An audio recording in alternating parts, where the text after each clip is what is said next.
Hello everyone, this is Kat and welcome back to Put Your Hands Up Podfic. This will be the continuation of Swallow the Stars. This will be part 14, chapter 14, entitled Lessons in Stamina. Izuku sets his hands in a ready position, feet spread to take his weight and allow for quick movement.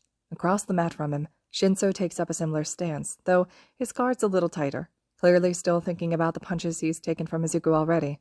They've been sparring for several minutes now, and while Izuku still feels like he can go for at least twice as long, he can see that Shinso's starting to feel drained, and it's making him sloppy.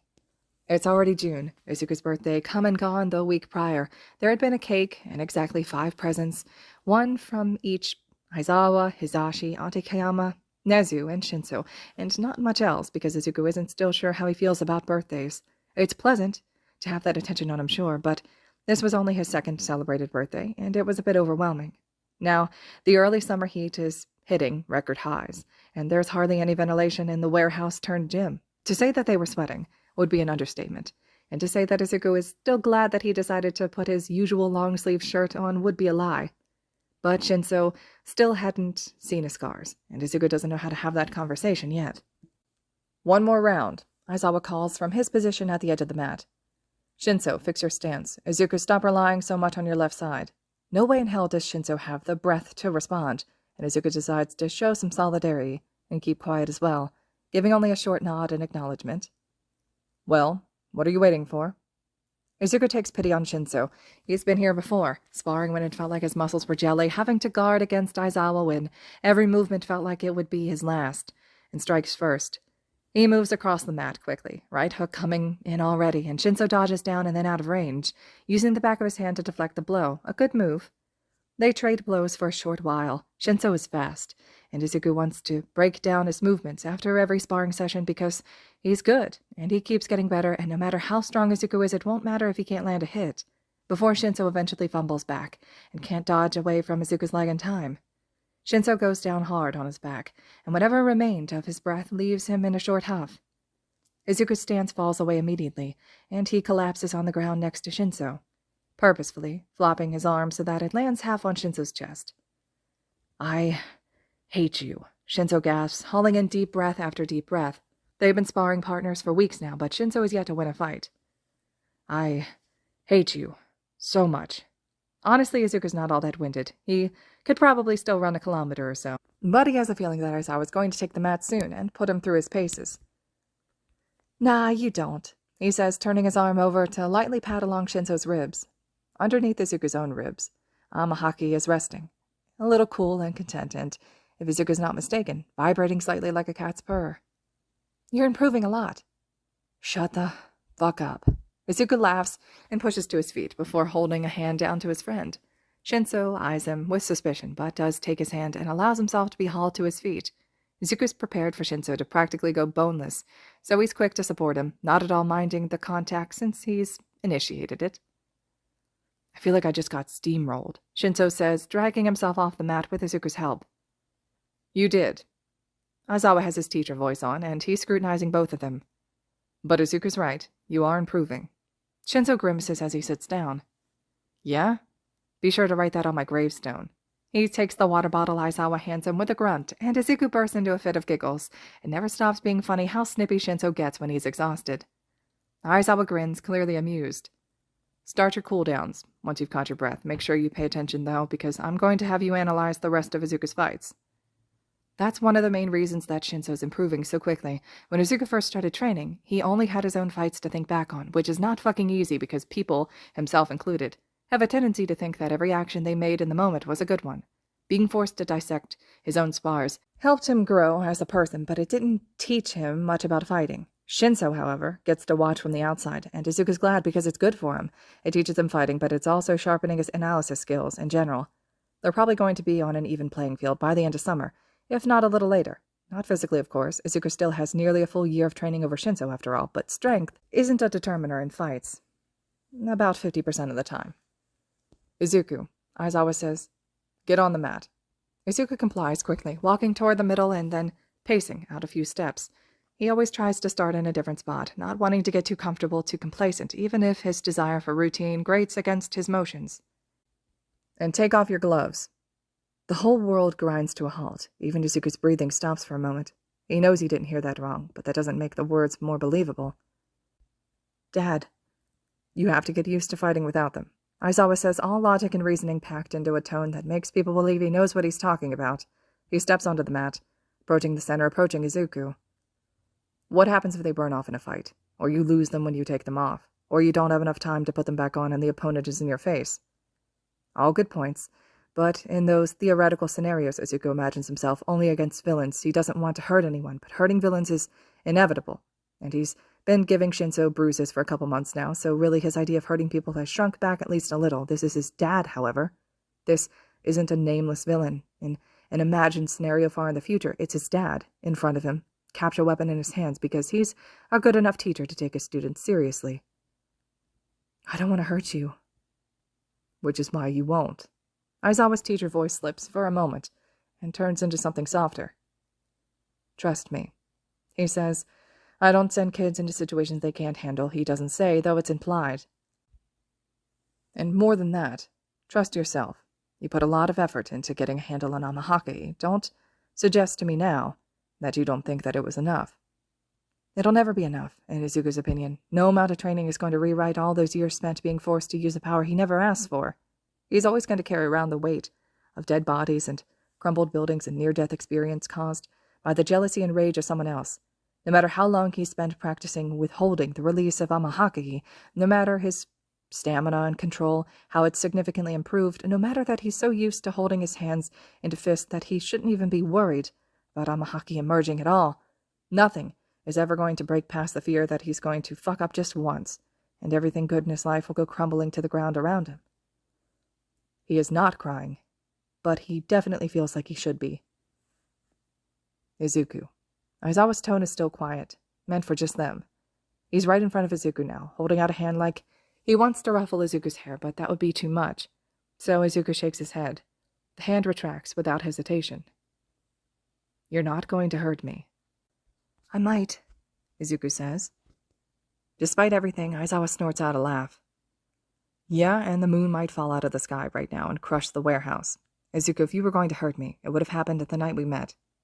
Rain and cold and fear and pain, and screaming in his head and static so loud he thought his eardrums would burst, and Aizawa, just staring at him, shocked and afraid and uninjured, and still willing to take Izuku into the safety of his home. Izuku would rather die than have Aizawa get hurt. But he takes off his gloves, right and then left, and tucks them into a pocket because, at the end of the day, he trusts Aizawa. He doesn't trust himself. He has a hard time trusting most adults, but Aizawa's never lied to him, has always respected his boundaries and his privacy, has given him knowledge and a place to live and a reason to keep breathing. If Izuku hurts him here, he'll never use Amahaki again. And the only thing that convinces him that this is really okay is that he suspects Aizawa knows that. He doesn't look at his palms to watch the colors bleed and shift. He can feel it, now, the static that colors the marks like a strange itch under his skin, just this side of painful. He simply shakes his hands out, getting feeling back in them, and raises his arms up into a ready stance. Aizawa doesn't ask if Izuku's ready, doesn't even say go, he just lunges, whipping out his capture weapon. Izuku's first instinct, at this distance, is to flatten his hand and slam his palm toward the ground in a move that would bring Amahaki to the surface and buckle the ground beneath Aizawa's feet. But he shudders that thought behind a steel door and a heavy lock, and he rolls forward to dodge. The capture weapon flies past his shoulder, but Izuku knows better than to think that the attack is over. He grabs the weapon instead, rough texture grating along the skin of his palm before he manages to squeeze hard enough to stop it. It's only going to be a matter of moments before he's attacked from behind, so he springs to his feet, sprints forward, getting up into Aizawa's space as quickly as possible. They trade blows and dodges, Izuku using his short stature to his advantage and Aizawa using his greater speed, flexibility, and control. He knows Aizawa's holding back. He's a pro after all. That doesn't mean that he's easy to fight. After a year of sparring with him, Izuku is more than used to Aizawa's skill level being just slightly higher than Izuku's own. A goal to reach for. A clear line in the sand of where his best efforts end and where he needs to move toward in order to improve. And as much as Izuku gets a few good punches in, Aizawa still drops him to the mat in less than 2 minutes, pinning him down so that he has to tap out. The moment he does, Aizawa's off of him, backing away. Not that Izuku's even ever triggered by their sparring sessions. There's always some dissonance there. A fight versus a hand reaching out, or a movement in the corner of his eye that's too fast and too close. where he doesn't mind the contact because he's already defending himself. And maybe that's what it is, or maybe it's the illusion that he's on even ground, that he's fighting back and not just a scared child at the mercy of someone bigger and stronger. Izuku pushes himself to his feet, wipes the back of his hand over his forehead just to get the sweat away from his eyes, and takes up another fighting stance. They go again, and again, and again. Aizawa always wins, but that's to be expected. If Izuku could beat Aizawa at this level, they would already be moving on to the next difficulty. But Izuku's stamina wavers faster than usual, part of his focus preoccupied by holding in MHA. His palms grow cold from the effort, and he hisses as something like frostbite makes his fingers go numb. He tries to shake feeling back into them, flexing his fingers over and over, but he can feel himself wavering, limbs shivering from the effort. That's an impossibly deep chill. Izuku grits his teeth, thinks about pushing past the discomfort for a moment, but then shakes his head, takes a step back, then another, and another until he's off the mat, and forfeiting the rest of the rounds. He sways on his feet, fumbling for his gloves as he staggers off to the side, off balance. Aizawa was there in the next second, supporting him, carefully and pushing his hands away to fish his gloves out for him from his pockets. "Breathe for me," he says, and Izuku listens, dragging in a deep lungful of breath and air, letting it out as slow as he can. The first glove slides on. Some of the cold seeps away. He's able to get the second glove on by himself, and then he sags into Aizawa's side. "You did good. I'm proud of you." The hand settles into Izuku's sweat-damped hair. A pressure against the back of his skull. That's as much support as it is comfort. Izuku just shakes against his chest. As feeling slowly returns to his fingers, he doesn't know how long he stands there. It feels like hours, but it's probably only a couple of minutes at most. When he pulls away, he's steady, mostly. He's not freezing, at least. He taps his fingertips against his thumb and can feel the weight and pressure of his own skin. "Were you using your quirk?" Aizawa asks, letting his arms fall back to his sides. "I think it leaked out of me." Izuku scans the warehouse, doesn't see anything destroyed, but notices Shinso, watching him carefully. He doesn't state the obvious, that he's never felt a backlash like that before, that he's never gotten cold from simply holding the power back. "It's not happy," he says instead, hand coming up to trace the uncomfortable path that MHA is forging as it moves through his body.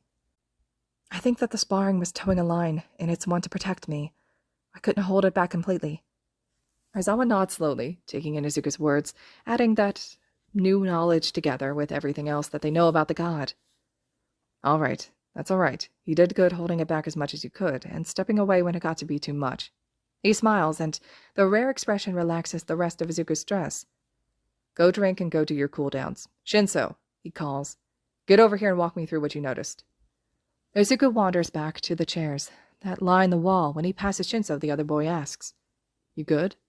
And Izuku can only nod, too out of breath and unsteady to try his voice right now.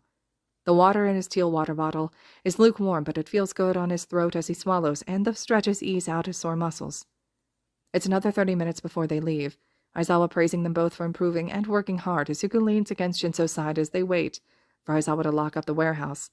Shinso returns the gesture immediately. They're both exhausted, but Izuku, at least, is proud of how far he's come. A year ago, he was a scared kid, barely holding back a monster. Now, he's able to defend himself, and he doesn't have nightmares anymore about losing control and killing everyone around him. It's slow progress, but it's still progress. "I feel like I could eat a whole cow," Shinso complains, overly dramatic despite his monotone. "Izashi's bringing takeout," Aizawa says over his shoulder, and Izuku would cheer if he had the energy. "Izashi-san is the best," Shinso says it firmly, as if stating a fact that's already well known. Izuku hides a giggle behind his hand, and he doesn't mind at all when Shinso throws an arm around Izuku's shoulders and leads him towards home. All right, everyone. This concludes Chapter 14 of Swallow the Stars. Chapter 15 will be next. Hope you all are still enjoying, and as always, thank you so much for listening.